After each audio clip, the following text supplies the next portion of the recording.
नमस्कार। सरकार ने काले धन पर एक बड़ा प्रहार करते हुए देश में नए करेंसी नोट्स लाने का फैसला लिया और इस फैसले का जहां देश में स्वागत किया जा रहा है तो आम जनता को बैंकिंग सुविधाएं मिलने में शुरुआती दिनों में परेशानी का सामना भी करना पड़ रहा है।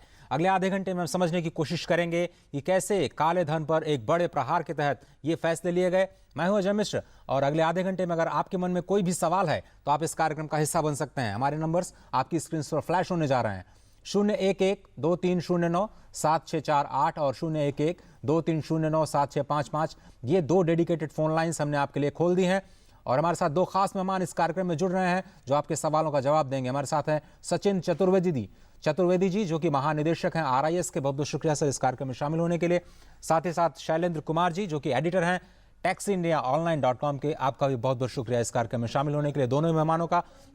लेकिन अभी फिलहाल बड़ी खबर यह आ रही है कि जो सुविधाएं सरकार ने केवल 72 घंटे के लिए आम जनता को दी थी, जिसमें 500 और 1000 के जो नोट हैं वो आप तमाम यूटिलिटीज के लिए इस्तेमाल कर सकते थे, अब वो 72 घंटे के लिए उसकी मियाद और भी बढ़ा दी गई है। तो ये बड़ी खबर आ रही है। आइए आपको दिखाते हैं क्या है ये खबर।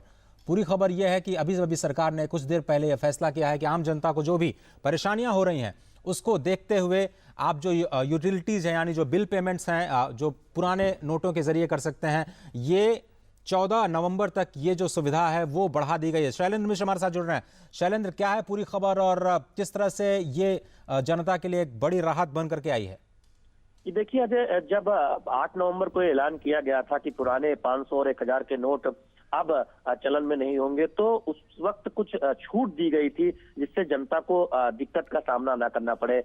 जैसे कि हम जानते हैं कि पेट्रोल पंपों पर यह कहा गया था कि आप पुराने नोट का इस्तेमाल कर सकते हैं और 72 घंटे के लिए छूट दी गई थी, यानी 11 तारीख की आधा रात को ये छूट खत्म होने वाली थी। जो आप पेट्रोल पंप पर या फिर गैस भराने में या फिर सरकारी साधन का इस्तेमाल करने पे या सरकारी अस्पतालों में इलाज कराने में, इन सब में जो छूट दी गई थी अब इसे अगले 72 घंटे के लिए और बढ़ा दिया गया है। यानी कि आप 14 तारीख तक जो है पुराने जो नोट है 500 और 1000 उनका इस्तेमाल जो ऐलान के वक्त जो छूट दी गई थी जिन खास जगहों पर, वहां पर इसका इस्तेमाल कर सकते हैं। आप सरकारी परिवहन में इसका इस्तेमाल कर सकते हैं। आप जो है पेट्रोल पंप पे पेट्रोल भराने में, CNG भराने में इसका इस्तेमाल कर सकते हैं। और साथ ही साथ इसके अलावा कुछ सुविधाएं और जोड़ी गई है जिन पर एग्जम्पशन लिमिट ये कहा जाता है पुराने नोटों के जरिए आप जैसे अपने बिजली बिल या पानी बिल का भुगतान भी कर सकते हैं। न्यायालय की जो फीस है आप उसे भी अदा कर सकते हैं। ये जो अतिरिक्त जो सुविधाएं हैं उन पर ये छूट दी गई है, पुरानी नोटों के जरिए आप वो भी कर सकते हैं। तो निश्चित तौर पर एक ये बड़ा फैसला है। जो फीडबैक आया है उसको देखते हुए कि जिस तरह से जो है देखने को मिल रहा था कि जो छूट दी गई थी उसका काफी हद तक उससे एक राहत आम जनता को मिल रही थी। कम से कम पेट्रोल पंप पर ये नोट से एक बड़ी खबर यह भी है कि जो नेशनल हाईवेज और स्टेट हाईवेज हैं, जो टोल प्लाजा पर जो पैसे भुगतान करने में भी इस नोट का इस्तेमाल किया जा सकेगा। ये भी छूट शायद अब 72 घंटे यानी 14 नवंबर की रात 12 बजे तक के लिए बढ़ा दी गई है। अजय, इसका पहले ही ऐलान नितिन गडकरी जो ट्रांसपोर्ट मिनिस्टर है उन्होंने कर दिया था। इसलिए जो है ये इसका ऐलान पहले ही कर दिया गया था क्योंकि 11 तारीख तक वो छूट भी खत्म होने वाली थी और उसे भी बढ़ाकर जो है 14 तारीख तक कर दिया गया। तो जिन जगह पर सुविधाओं का पेमेंट करने के लिए सरकार ने जो छूट दी थी पुराने 500 और 1000 नोट को, अब ये कह सकते हैं कि 14 तारीख की रात तक वो जारी रहेगी। और साथ ही साथ कुछ अतिरिक्त सुविधाएं भी जोड़ी गई है। न्यायालय में अगर कोई फीस चुकाना चाहता है, अगर कोई अपने बिजली बिल या पानी बिल का पेमेंट करना चाहता है, लेकिन जहां तक यूटिलिटी बिल्स का सवाल है स्पष्ट कर दिया गया है कि इसमें एडवांस पेमेंट शामिल नहीं होगा। यानी कोई अगर अग्रिम भुगतान करना चाहता है तो वो पुरानी नोटों से नहीं कर सकता 500 और 1000 की। लेकिन अगर उसका कोई पुराना एरियर बकाया है, कोई पुराना बिल बकाया है, यानी अगर किसी वजह से उसने अपना भुगतान नहीं कर पाए थे आप पिछले कुछ महीनों में या जो है कुछ दिनों में, तो आप पुरानी नोटों का जो है प्रयोग इस्तेमाल कर सकते हैं। उसके लिए कर सकते हैं। बहुत शुक्रिया शैलेंद्र इस तमाम जानकारी के लिए। तो कल यानी शनिवार और रविवार 2 दिन बैंक भी खुले रहेंगे, पोस्ट ऑफिस भी खुले रहेंगे और लगातार सरकार ये कोशिश कर रही है कि जो आपको परेशानी शुरुआती दिनों में जिसका जिक्र खुद प्रधानमंत्री ने अपने संबोधन में किया था उससे निपटने की जो तमाम कोशिशें हैं वो लगातार सरकार करती नजर आ रही है। हमारे साथ दो खास मेहमान बने हुए, एक बार फिर से उनका परिचय करा देते हैं। हमारे साथ है सचिन चतुर्वेदी जी जो कि महानिदेशक हैं RIS के। बहुत बहुत शुक्रिया सर, एक बार फिर से स्वागत है आपका। और Shailendra Kumar ji tax India online के एडिटर हैं, एक बार फिर से स्वागत है। और केंद्रीय मंत्री पीयूष गोयल ने आम जनता को आश्वस्त किया है कि बैंक और पोस्ट ऑफिस छुट्टियों के दिन भी काम करने जा रहे हैं, तो कुछ लोगों को जो ये दिक्कतें हैं वो अब कम हो जाएंगी। मैं आश्वस्त करना चाहूँगा भारत की सभी जनता को, इस पे पूरा सोच समझ के कार्रवाई की गई है। स्वाभाविक है कि गोपनीय रखने के लिए बहुत ज़्यादा लोगों तक तो ये जानकारी जा नहीं सकती है, तो रिजर्व बैंक के कुछ अधिकारी, फाइनेंस मिनिस्ट्री के कुछ अधिकारियों के अलावा किसी को पता ही नहीं था। तो इसके लिए जो शॉर्ट टर्म कठिनाइयाँ हैं उसको हम जल्द से जल्द ओवरकम कर लेंगे। मेरे ख्याल से 10-15 दिन के अंदर नए करेंसी नोट भी छप के पर्याप्त मात्रा में आ जाएंगे, जिसके बाद किसी को कोई विड्रॉल में भी कठिनाई नहीं होगी। एटीएम्स को रिकैलिब्रेट करना पड़ता है क्योंकि जो नए नोट है उसका साइज और उसका वजन अलग है, और इसको हम 2 लाख एटीएम है देश में। पहले से करते तो बात लीक आउट हो जाती, बात लीक आउट होती तो जिनके पास काला धन है वो रास्ते ढूंढ लेते। तो मैं समझता हूँ ये देश की जनता भली भांति समझती है, और मैं पूरी जिम्मेदारी के साथ सभी को आश्वस्त करूँगा कि सभी का पैसा सुरक्षित है। ये भारत सरकार का कमिटमेंट है कि सभी का जो ईमानदार कमाया हुआ पैसा है, जो ईमानदार बचत का पैसा है, उस पर किसी भी प्रकार की किसी को कठिनाई नहीं है। तो ये बातचीत अब से थोड़ी देर पहले हमने पीयूष गोयल जो कि केंद्रीय मंत्री उनसे की। उन्होंने जो छोटे दुकानदार हैं और जो किसान और महिलाएं हैं उनको भी भरोसा दिलाया है कि आने वाले दिनों में जो ईमानदार लोग हैं उनको परेशान होने की कोई भी जरूरत नहीं है, और ये जो प्रहार है केवल काले धन पर है। कई महिलाओं का, गृहिणियों के पास कुछ पैसे घर में पड़े रहते हैं। वैसे तो उनको अभी डिपॉजिट करके चाहिए तो निकाल भी सकते हैं, जैसा उनकी सुविधा हो। हमने बहुत स्पष्ट कर दिया है कि 2.5 लाख रुपए तक जिसके भी पास अपना पैसा है, बचत का है, गृहिणी के पास है, छोटे दुकानदार के पास है, मिडिल क्लास के पास है, वो बैंक में डाले। कोई पूछताछ नहीं होगी, कोई इनकम टैक्स उसके ऊपर कार्रवाई नहीं करेगा।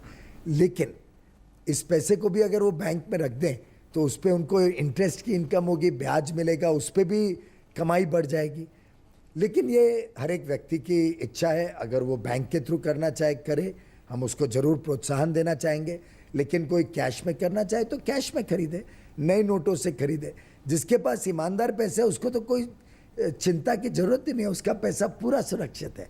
तो मुझे लगता है कि जो ये गलत अफवाहें फैलाई जा रही हैं इसको अगर लोग ना फैलाएं, संयम रखें, और आराम से ये बहुत प्रोसेस स्मूथली हो जाएगा।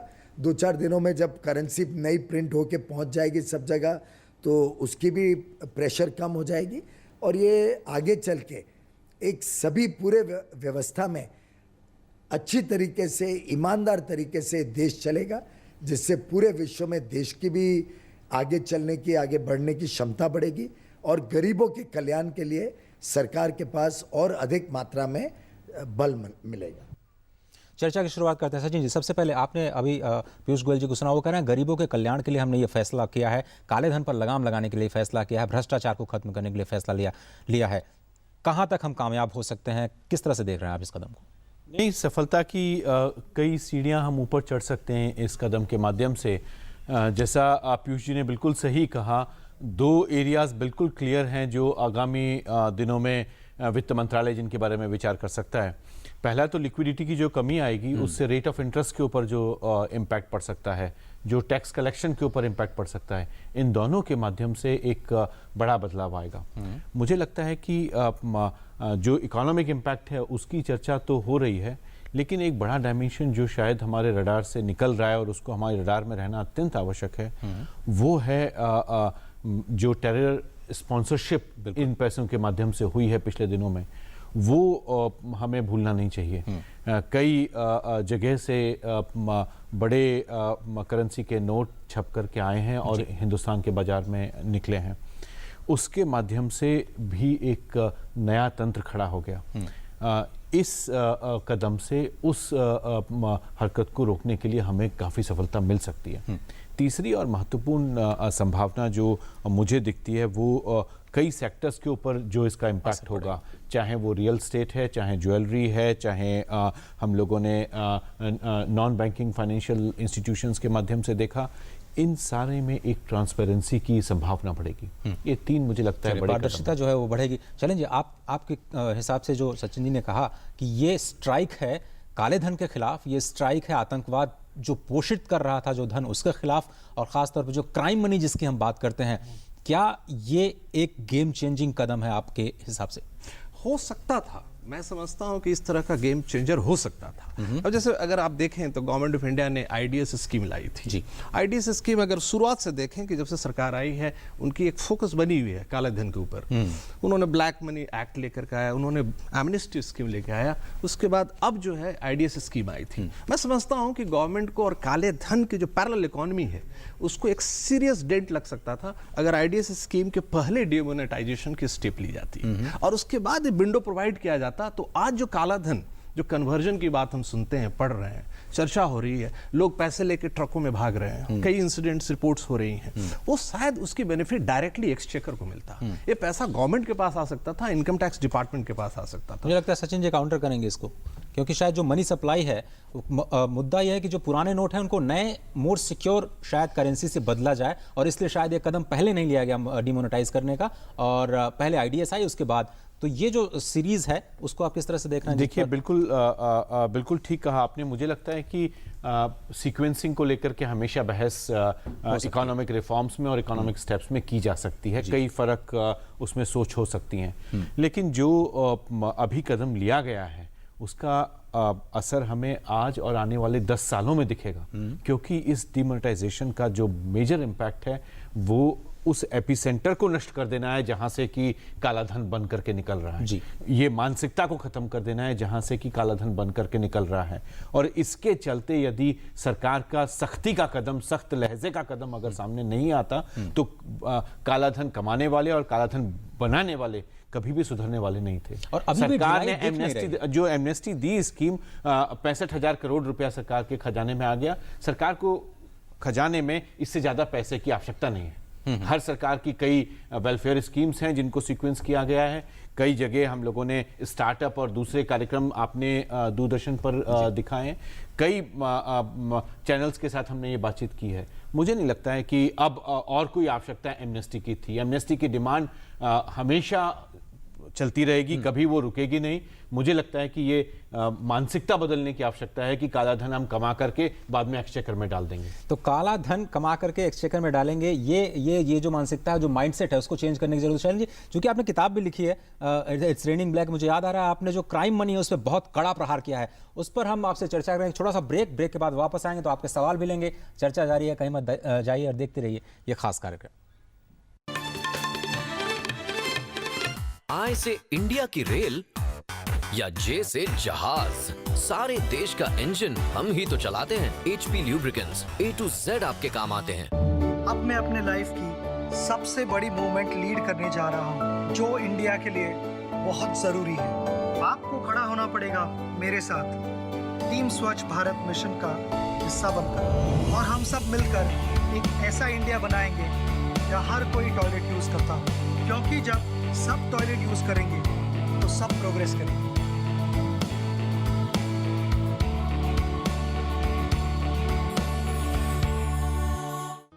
अरे सुबह सुबह इतनी जल्दी मचा रखी है? हाँ बाय पापा। आप में से कौन कौन विदेश में हायर स्टडीज के लिए लोन लेना चाहता है? मैडम इंटरेस्ट कितना होगा? जो भी अल्पसंख्यक स्टूडेंट विदेश में post graduate diploma, masters, MPhil, PhD जैसी हायर स्टडीज के लिए लोन लेना चाहता है, उसके इंटरेस्ट पर सरकार सब्सिडी दे रही है। यानी आपके एजुकेशन लोन का इंटरेस्ट अब सरकार चुकाएगी। मदद हमारी, मंजिल आपकी। और SBI ने कहा कि ये 10 तारीख से शुरू होकर के आज दोपहर 2 बजे तक करीब 53,000 करोड़ रुपए कैश लोगों ने जमा किए हैं और 1,500 करोड़ रुपए लोगों को एक्सचेंज के तहत मुहैया कराए गए हैं। यानी जो पुराने नोट हैं बड़ी संख्या में नष्ट हो रहे हैं, ये तो इस बात से पता चलता है। आइए देखते हैं पहला सवाल हमारे दिल्ली के एक दर्शक जानना चाहते हैं हमारे एक्सपर्ट से, क्या है, आइए इस सवाल पर निगाह डालते हैं। मैं अपने मम्मी पापा से पैसे मंगाना चाहती हूँ। एक्चुअली हॉस्टल में रहती हूँ तो मुझे कुछ पैसे मंगाने हैं, तो समझ नहीं आ रहा कि कैसे पैसे मंगाऊँ, इसका क्या प्रोसेस है, ऐसा कुछ पता नहीं है। What would be the repercussion if we are not able to deposit old 500 rupees in the right time in bank? What will be the repercussion of that thing? तो शैलेंद्र जी, जो दूसरा सवाल था वो पहले कि अगर मेरे पास पैसे हैं, अगर मैं जमा नहीं कराता हूं तो उसका क्या रिपरकशन, असर क्या हो सकता है? देखिए, पैसे के जो सवाल है एक बहुत इंपॉर्टेंट चीज़ है जो अफकोर्स कॉमन मैन को बहुत इनकन्वीनियंस हो रहा है। बच्चे जैसे थे, स्टूडेंट्स थे, हॉस्टल में रहते हैं, उनको पैसे पेरेंट्स से मंगाने थे, वो इनकन्वीनियंस तो जैसा कि प्राइम मिनिस्टर ने भी अपील किया था कि कॉपरेट करने की ज़रूरत है। ये बहुत बड़ा कदम है डीमोनेटाइजेशन, और इंडिया के इतिहास में अगर हम देखें तो 78 के बाद दूसरी बार एक कदम ली गई है।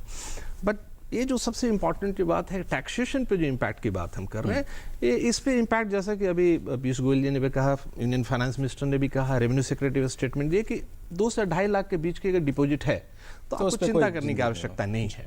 अगर उतने कैश आपके पास घर में है या फैमिली मेंबर्स के कैश हैं तो एक पर्टिकुलर दो अकाउंट में आप 2.5 लाख तक का आप डिपॉजिट करेंगे, उसका कोई इंप्लीकेशन नहीं है। इनफैक्ट 78 की अगर हम बात करें तो उस वक्त 1000 की नोट बहुत कम परिवारों में होता था, वो बहुत बड़ा अमाउंट होता था, लग्जरी होती थी, वो लग्जरी होती थी। इनफैक्ट वो आज के दिन में 80,000 के बराबर माना जा सकता है। तो आप समझे कि उस वक्त 1000, 5000, 10,000 की नोट्स हुआ करती थी, और लेकिन उसमें ऑलमोस्ट 95% जो है लोगों ने सरेंडर कर दिए थे सारे करेंसीज। आज इंडिया इतना बड़ा इंडिया है, ट्रांजैक्शंस हमारे वॉल्यूम ऑफ $2 ट्रिलियन इकोनॉमी है, इसकी ट्रांजैक्शन देखें तो बिलियंस में ट्रांजैक्शंस हैं, और इसलिए ट्रांजैक्शंस को लेकर के जो दिक्कतें हैं वो आ रही हैं, और मैं समझता हूँ थोड़े दिन और चलेंगे। गवर्नमेंट ने खुद विंडो दिया है कि 30 दिसंबर तक ये प्रॉब्लम रहेगी, बट मुझे ऐसा लग रहा था कि गवर्नमेंट की तरफ से थोड़ा सा और कंक्रीट प्रिपरेशन जो है, गोपनीयता तो थी, बनी हुई थी, वो तो नेचुरल था, इस स्टेप के लिए गोपनीयता की आवश्यकता थी, बट थोड़ा अगर प्रिपरेशन मशीनरी थोड़ा मूव कर जाए, पर्टिकुलरली आरबीआई से मुझे ज्यादा डिसअपॉइंटमेंट है कि जो बैंकिंग चैनल है जिसके ऊपर हमारे प्रधानमंत्री का फोकस था, वित्त मंत्री का फोकस था, प्रधानमंत्री जन धन योजना के ऊपर फोकस था, कहीं ना कहीं बैंकिंग चैनल में आज मैं पूरा दिल्ली घूम रहा था इसी पर्पस से। आज ये दिक्कत हुई है, जिसको हम लोगों ने रिपोर्ट तरीके से आ रहे हैं। चलिए, भोपाल से भी कुछ लोग सवाल करना चाहते हैं, ये देखते हैं कि भोपाल की जनता क्या जानना चाहती है इस कार्यक्रम में।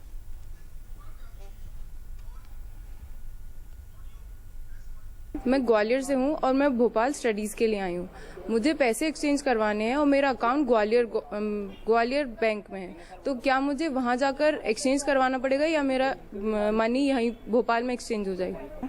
कि जिन महिलाओं के अकाउंट नहीं हैं तो वो जो घर पे सेविंग करके रखती हैं वो अपने पैसे कहाँ चेंज करवाएंगी? क्या उन्हें नया अकाउंट खुलवाना पड़ेगा?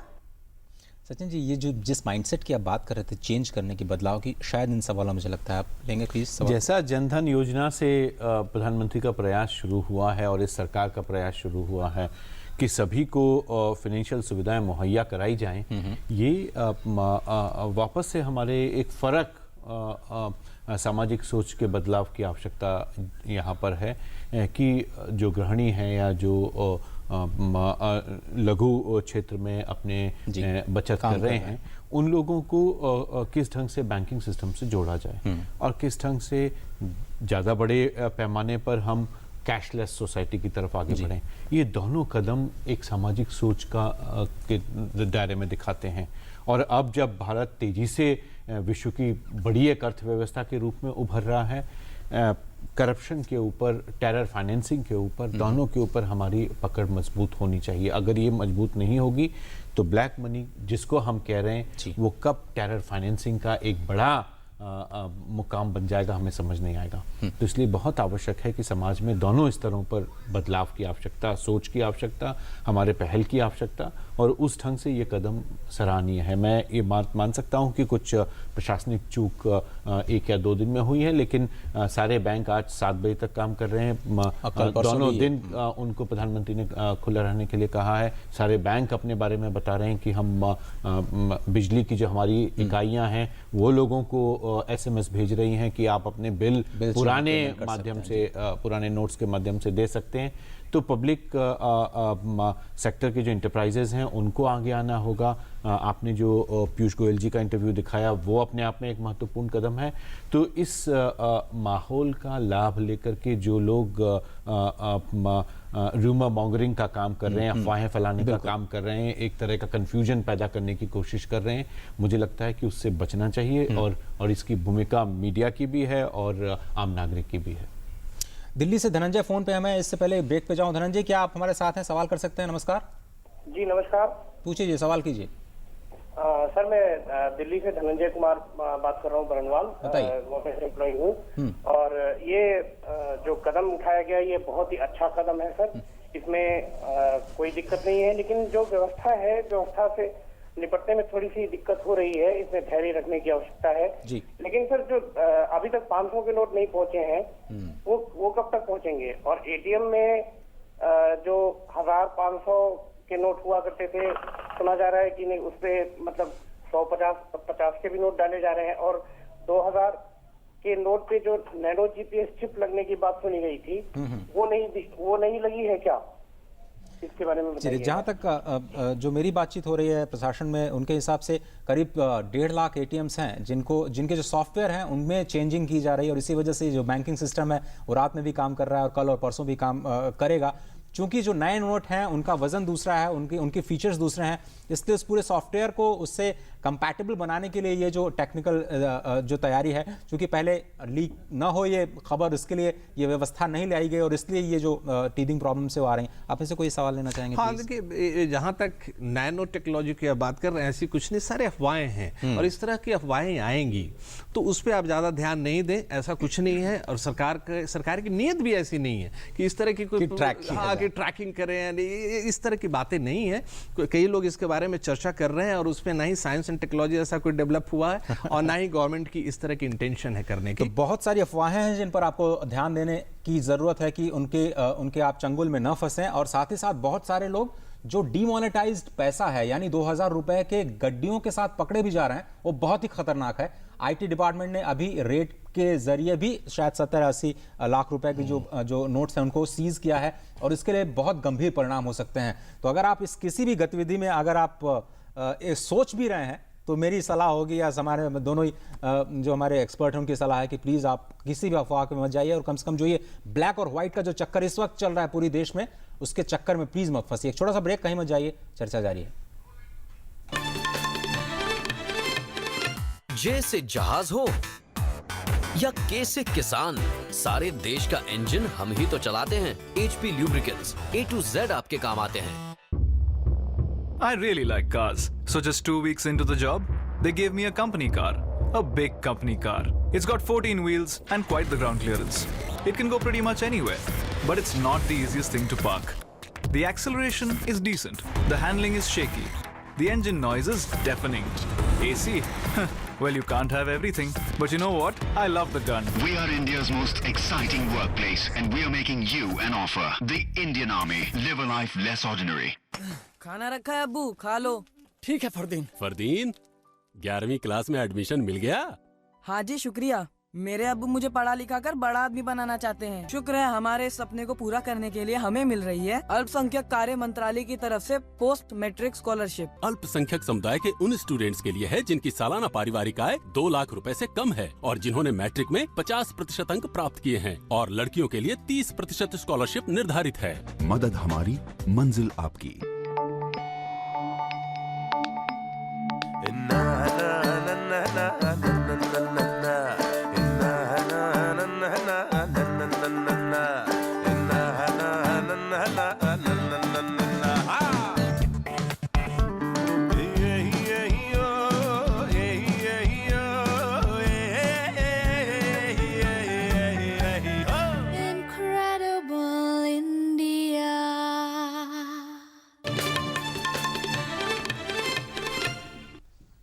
चलें जी, एक बार बहुत जल्दी से, ये जो अभी ब्लैक और वाइट के चक्कर में पूरा देश इस वक्त फंसा हुआ है, बहुत सारे लोग सवाल कर रहे हैं, बहुत खतरनाक लोगों के पास प्रपोजल से आ रहे हैं, क्या किया जाए ऐसी स्थिति में? इतनी कंफ्यूजन की स्थिति है।